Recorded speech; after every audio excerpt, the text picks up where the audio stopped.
this is where things were. This is where things were kind of dangling around before the Democrats stepped in and helped out Republicans. They just want to make sure that they're able to get access to the benefits that they deserve and that the government is actually open. And I'll add, by the way, I don't think it has helped in any way, shape, or form that the House of Representatives has been recessed for the last 6 weeks, has actually canceled 6 weeks of session that we were supposed to be here. Now, we did pass in the House this Clean CR that I voted for that would open the government, and I wish the Senate would just go ahead and pass that, as they had the opportunity to do many times now. But the fact that the House isn't here, I think, has made it harder to find some common ground to get us out of this mess. So you would ask Speaker Johnson to recall the House? Not only would I've asked him to do it repeatedly for the last 6 weeks. There's no justification in my view. And honestly, it's Republican voters, I think, who should be most upset about this when they actually delivered a Republican majority. And now that's being wasted because for 6 straight weeks, everything that was on the agenda, all of the legislation we were going to mark up, all of the important oversight hearings have actually been canceled by the Speaker of the House. So that's a big problem, in addition to the fact that we're not here to actually play any constructive role in getting the government back open. That was Kevin Kiley. Maybe he's not a big name congressman, but he's a Republican congressman who just told Fox News before this whole thing went down over the weekend with the Democrats caving.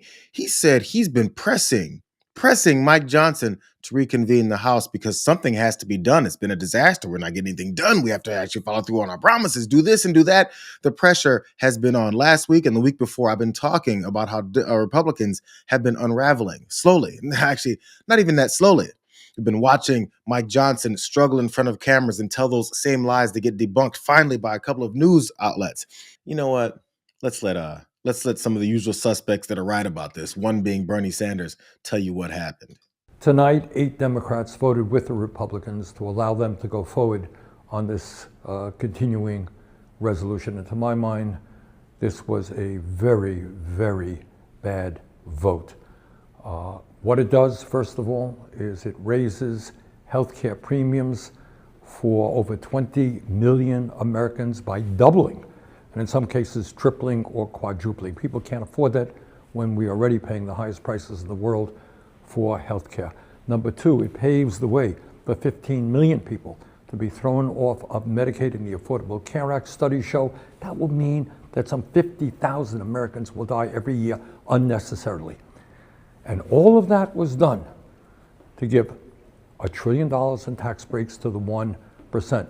As everybody knows, just on Tuesday, we had an election all over this country. And what the election showed is that the American people want us to stand up to Trumpism, to his war against working class people, to his authoritarianism. That is what the American people wanted, but tonight, that is not what happened. We got a lot of work to do, but to be honest with you, tonight was not a good night. So Bernie Sanders is left talking about how they're going to try and do more for the American people that are going to be in these situations that they're finding themselves in. All those things the Democrats were preaching, talking about, winning the debates over, and it didn't even have to do any convincing. When this administration, this party, this MAGA party is this bad, they've made the case for you. The American people are looking at their reality and going, this guy sucks. Everything sucks here. Prices are up. We're about to have our health insurance skyrocket, but their answer is always, nothing. We don't want to give you anything. In fact, we don't want to give you what you deserve. I hate the terminology of Americans are getting something. Americans have paid for things that they're just not getting. This is a raw ass deal. You know what? Here's more from Bernie Sanders. Everybody in America knows that our current healthcare system is broken. It is dysfunctional. It is cruel. It is by far the most expensive healthcare system in the world, and the only healthcare system of any major country that does not guarantee healthcare to all people as a human right, covering every man, woman, and child. We are unique in that respect. And yet tonight, what this Senate is about to do is make a horrific situation even worse. So let's be clear what this vote is about.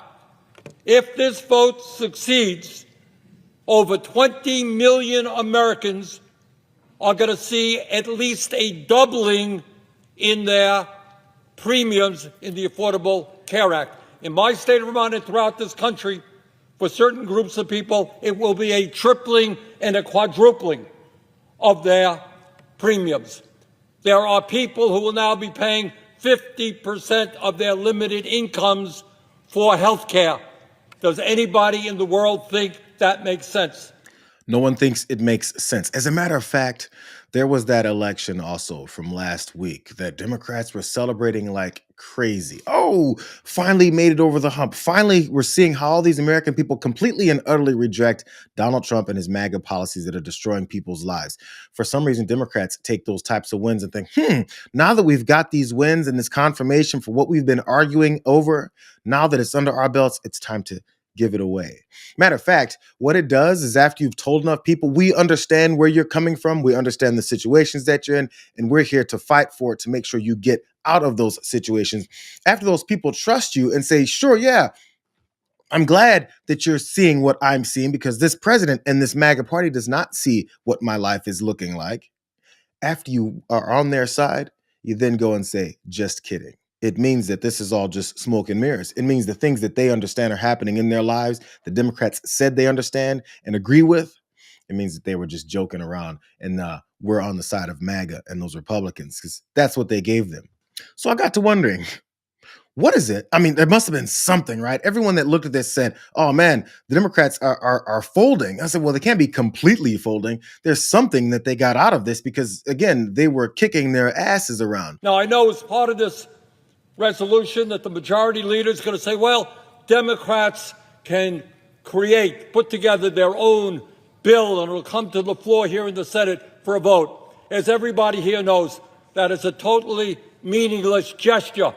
You can get 100 votes here in the Senate. Won't mean anything because the House is not going to take it up, and the President of the United States certainly will not sign it. These Democratic politicians know how things work. They do understand that Donald Trump is still in the White House. They still do understand that Mike Johnson, his puppet, is also the Speaker of the House. Remember, Mike Johnson kept talking about open the government back up so we can get to negotiating. Here's Mike Johnson talking about how open he is to negotiating now that he's been given his win. He's offered them a vote. You know what they told him in response? No, we need you to guarantee the outcome of that vote. Well, that's ridiculous. That can't be done. From the Senate, will you assure the House members that they'll get a vote? House Democrats, they'll get a vote on ACA subsidies by date certain? No, because we did our job, and I'm not part of the negotiation. The House did its job on September 19th. I'm not promising anybody anything. I'm going to let this process play out. I tell you what they wanted. I'll tell you what Schumer and Jeffries wanted. In fact, Chuck Schumer said it publicly and decried that Thune and I would not go in a back room with them and make a four corners agreement on Obamacare subsidies. And I said, there's no way. That was never possible or appropriate. I'm not promising anybody anything. I'm going to let this process play out. I'm not promising anybody anything. I'm not promising anything. You guys. That's what Mike Johnson says because he's Donald Trump's mouthpiece. And Donald Trump has been tossing middle fingers at the American folks forever. In fact, he dropped a bunch of turds on them after that King's Day protest in his wild fantasies in his AI videos. But Mike Johnson, after being handed that whole win, after he said, just open the government, open the government, open the government, open it back up. I tell you what, hey, do anything we want and we'll have those negotiations. He says, I'm not going to promise anything. And no, it's not one of those situations where you go, oh, I mean, are Democrats happy now? Actually, these Democrats that crossed over, these Senate Democrats that crossed over, they knew that was the case. Because here's that same Mike Johnson from early October. But just to clarify what you were just saying, do I hear you correctly that you, as Speaker of the House, want to see the tax credit extended at a future date? Is that what you were saying?